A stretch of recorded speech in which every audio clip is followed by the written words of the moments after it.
एक इंसान, एक जिन्न और एक मोहब्बत जो हद से आगे निकल गई। हर रात वो आता था, छूता नहीं था, महसूस करवाता था, मगर उस रात वो गया ही नहीं। अब ये मोहब्बत है या कोई रूहानी खेल, एक ऐसी कहानी जहां प्यार भी है, डर भी है और इंतकाम भी। नमस्कार मेरे प्यारे दर्शकों, मैं हूं प्रवीण और आप सुन रहे हैं हॉरर कहानी। दोस्तों, कहानी शुरू करने से पहले एक छोटी सी गुजारिश है। कमेंट करके जरूर बताइए कि आप ये कहानी कहां से सुन रहे हैं, क्योंकि कहानियां सबको जोड़ती हैं और शायद अगली कहानी आपकी जगह से हो। माया एक खुले विचारों वाली लड़की थी। उसके घने लंबे बाल थे, चेहरा नाजुक और आकर्षक था और उसकी मासूमियत हर किसी को अपनी ओर खींच लेती थी। एक दिन की बात है, उसने सुना कि उसके कस्बे में भूत प्रेत और जिन्न को लेकर अजीब अजीब सी अफवाहें फैल रही थीं। लोग कहते थे कि रात के सन्नाटे में कोई रहस्यमयी साया घूमता है। माया इन बातों को मनोरंजन की तरह लेती थी, लेकिन उस दिन वह इन अफवाहों के बारे में सोचते हुए घर से निकल पड़ी।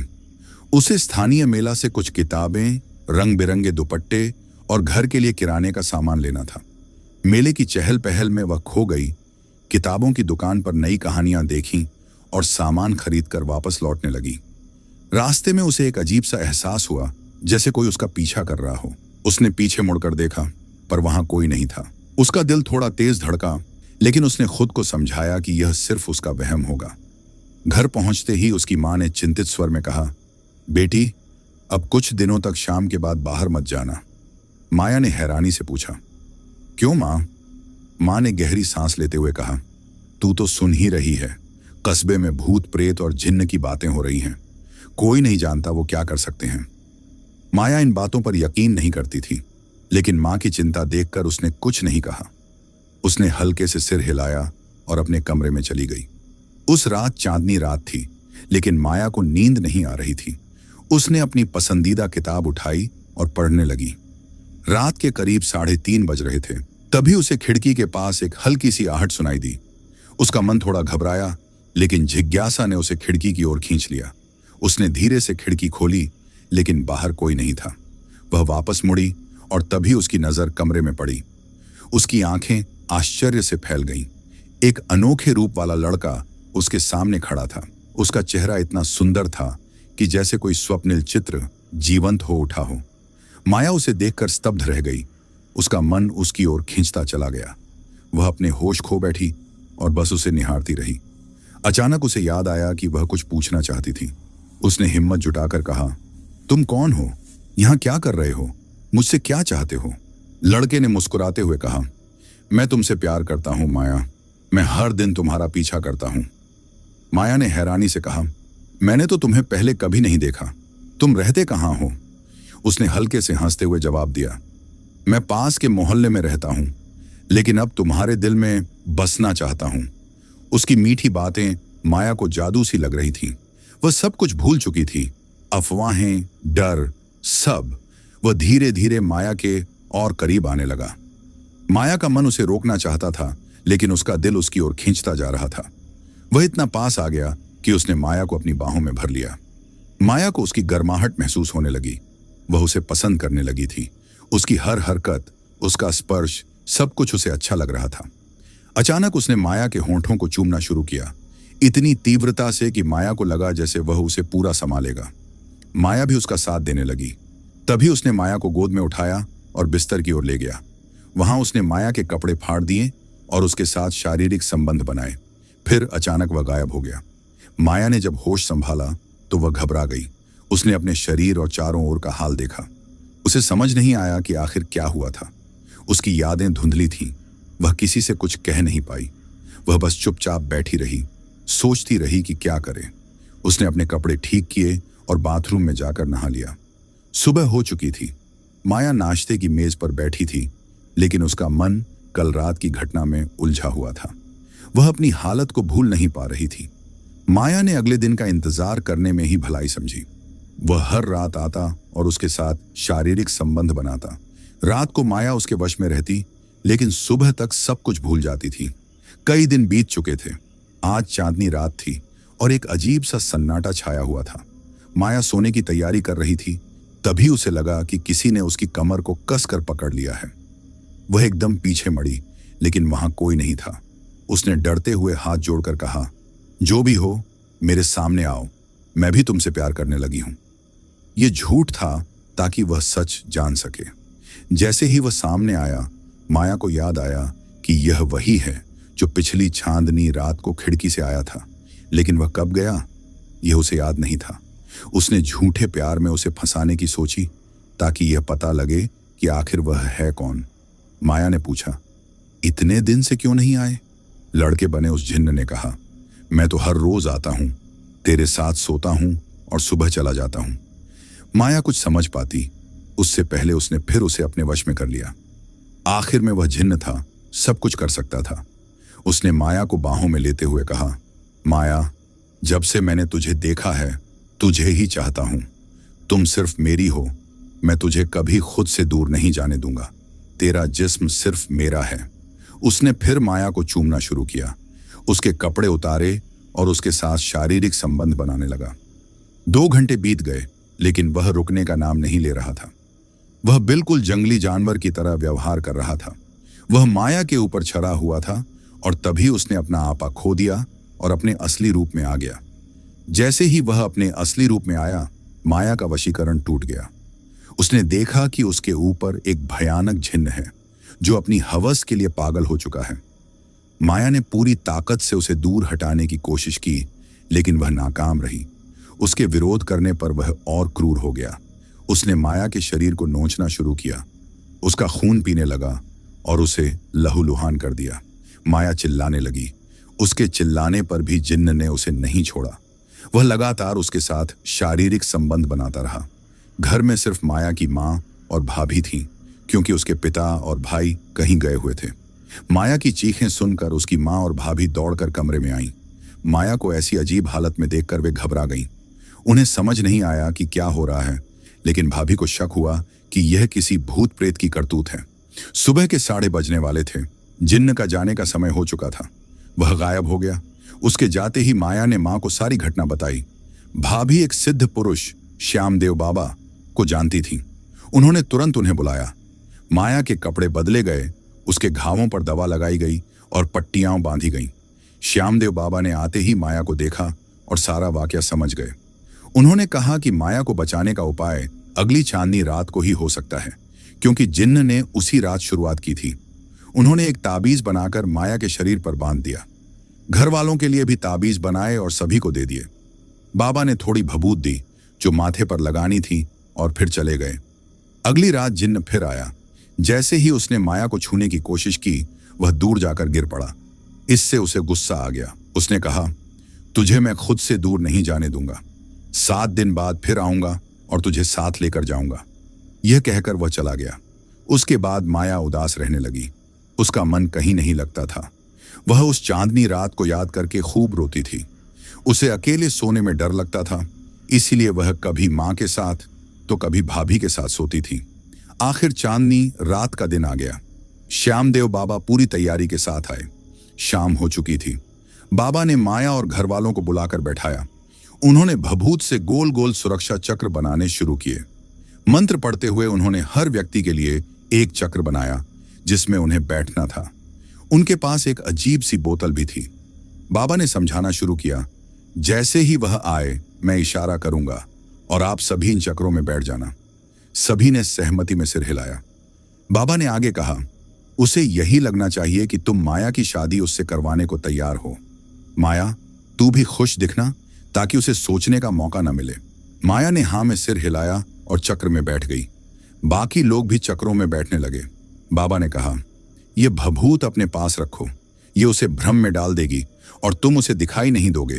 सिर्फ माया दिखेगी, बाकी काम मैं संभाल लूंगा। रात हो चुकी थी।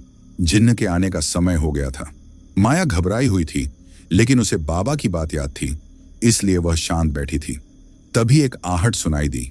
जिन्न आ चुका था। भभूत की वजह से वह माया के सिवा किसी को देख नहीं पा रहा था। जैसे ही वह माया को बाहों में भरने के लिए आगे बढ़ा, माया चिल्लाने लगी। वह बाबा की बात भूल गई थी। वह हड़बड़ाहट में इधर उधर भागने लगी। इसी बीच उसका ताबीज टूटकर गिर गया। जिन्न को जैसे इसी का इंतजार था। उसने बिना देर किए माया के शरीर में प्रवेश कर लिया।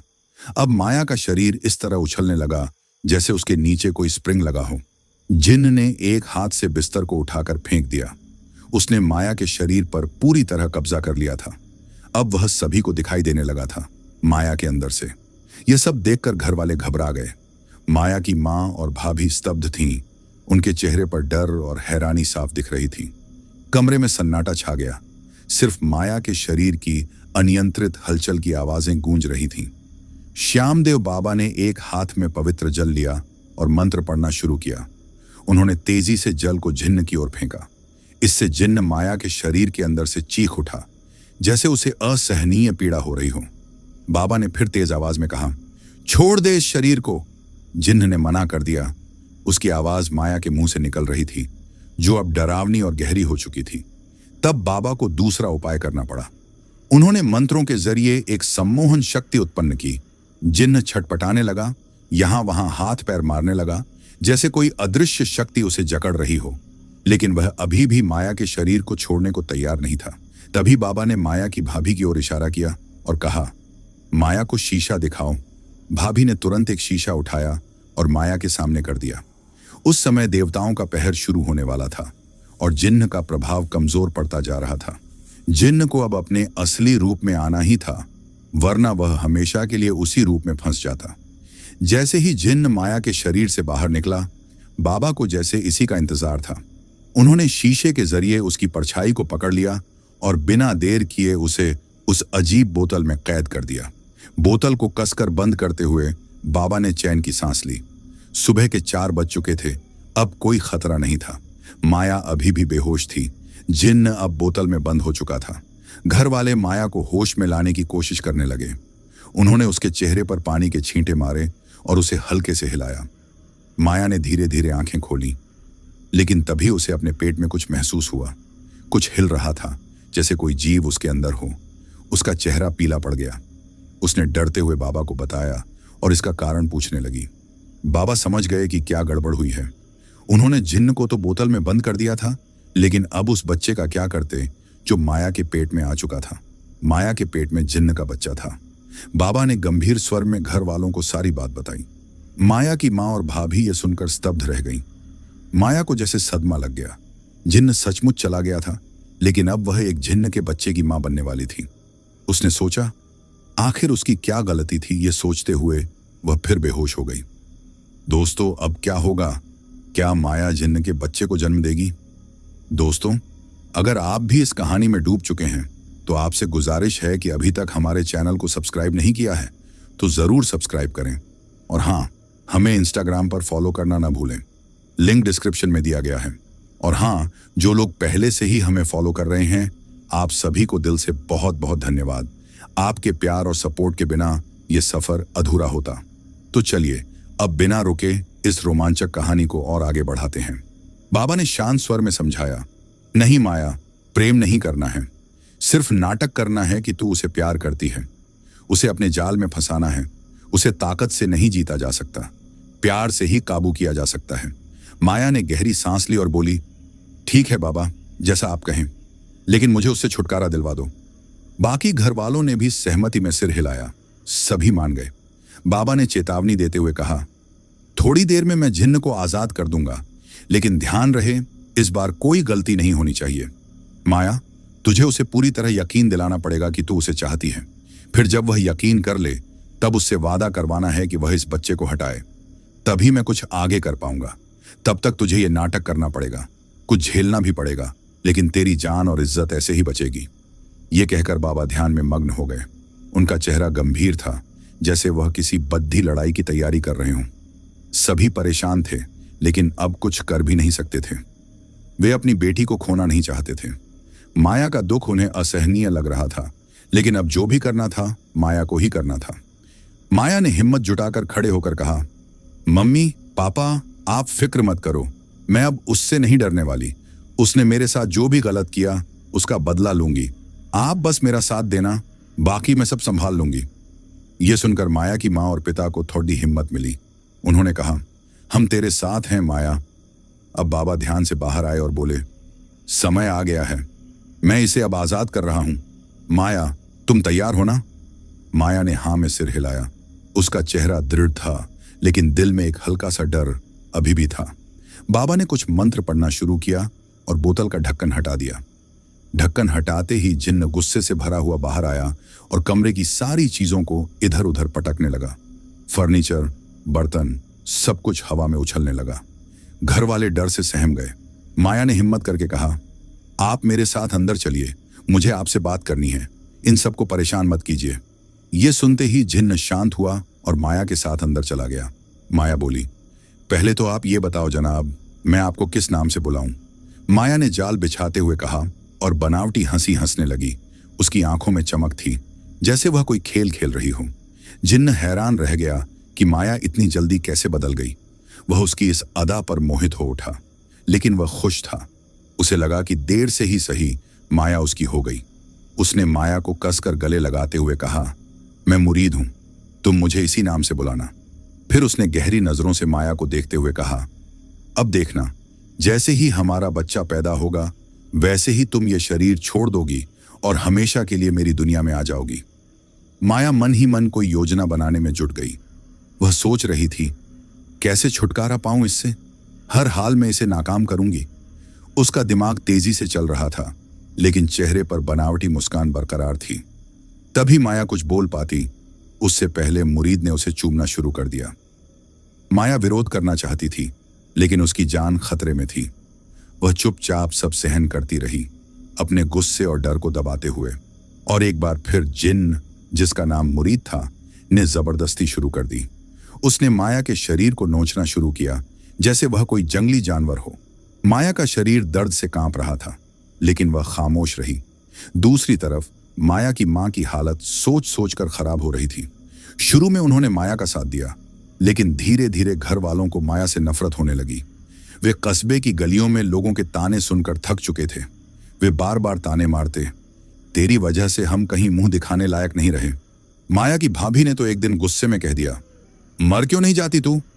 माया मन ही मन घुटने लगी। उसका अपना घर उसे पराया लगने लगा। कोई उसकी पीढ़ा नहीं समझता था, यहां तक कि उसकी मां भी उसे ही जिम्मेदार ठहराती थी। माया का दिल टूट रहा था। वह चीख चीख कर कहती, मां, मैं बेकसूर हूं, मेरी कोई गलती नहीं है, आप लोग भी मेरे साथ ऐसा करेंगे? मैं आपकी बेटी हूं मां। उसकी आवाज में दर्द और बेबसी थी, लेकिन उसकी मां ने ठंडे स्वर में जवाब दिया, बेटी? अगर बेटी होती तो हमारी बेइज्जती नहीं कराती। हर कोई हमें दुत्कार रहा है। इस कस्बे में रहना मुश्किल हो गया है। बिना ब्याही बेटी मां बनने वाली है। इससे अच्छा मर ही जाती तू। माया मन ही मन टूट गई। उसने कभी नहीं सोचा था कि उसे ये दिन देखना पड़ेगा। सब कुछ जिन्न की वजह से हुआ है।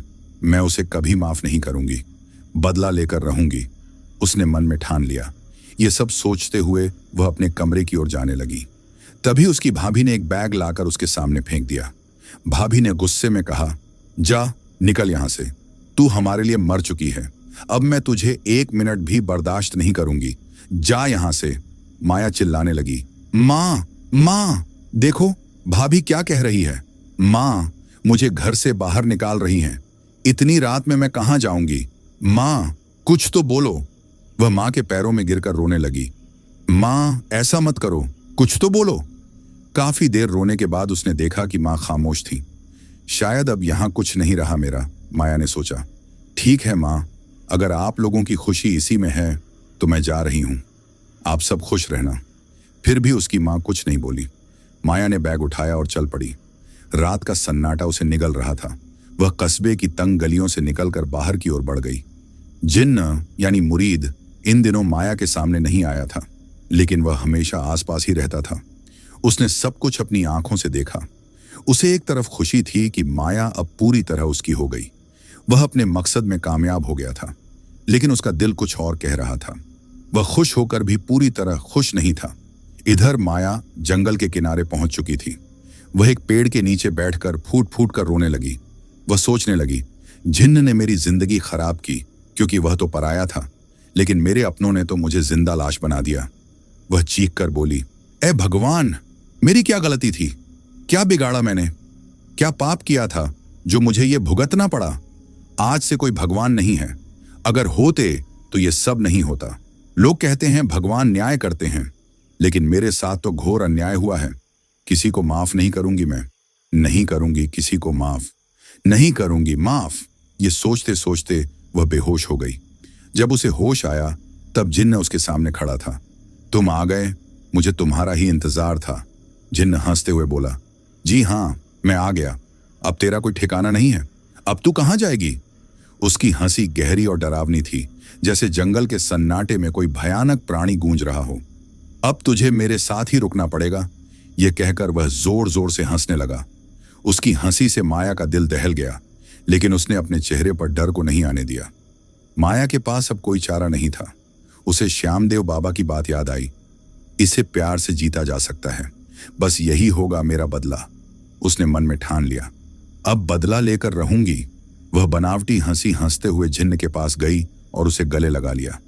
उसका स्पर्श ठंडा और असहज था, लेकिन माया ने खुद को संभाला। एक बार फिर उसका शरीर जिन्न के द्वारा शिकार बना लिया गया। माया का मन विद्रोह कर रहा था, लेकिन वह चुप रही। धीरे धीरे वह जिन्न का भरोसा जीतने लगी। उसने अपनी चालाकी और बनावटी प्यार से उसे अपने वश में करना शुरू कर दिया। जिन्न, जिसका नाम मुरीद था, ने माया के लिए एक आलीशान महल खड़ा कर दिया। वह जंगल के बीच एक जादुई ठिकाने में था, जहां हर सुख सुविधा थी। चमचमाते फर्श, रेशमी पर्दे और अनगिनत नौकर चाकर।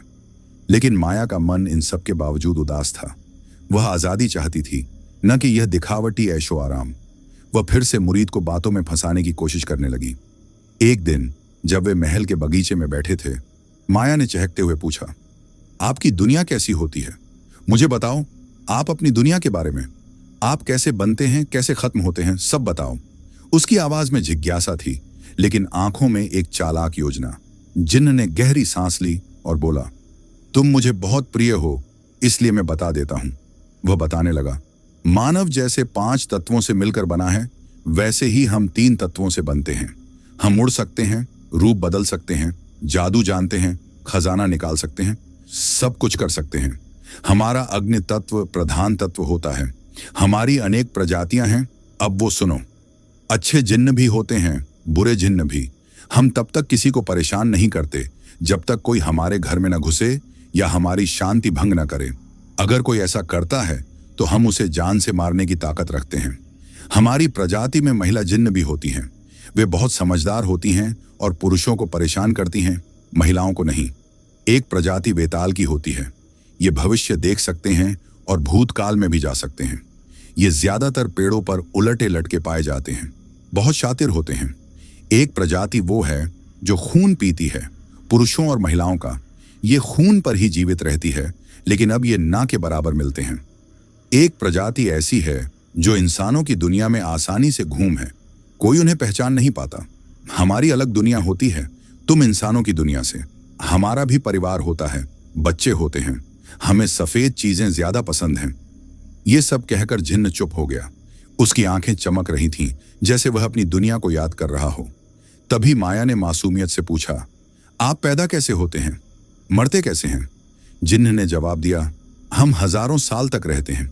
जब तुम नहीं होंगे, हमारा वजूद तब भी रहेगा। हम पैदा नहीं होते, बन जाते हैं। बन जाते हैं मतलब? माया ने हैरानी से पूछा। उसकी आंखों में जिज्ञासा थी, लेकिन मन में एक योजना पक रही थी।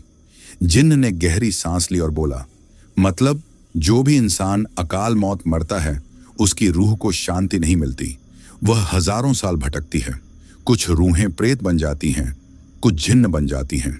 उसने आगे समझाया, जिनका अंतिम संस्कार अग्नि से होता है वे प्रेत बन जाते हैं, और जिन्हें दफना दिया जाता है उनसे हम जैसे जिन्न प्रकट होते हैं।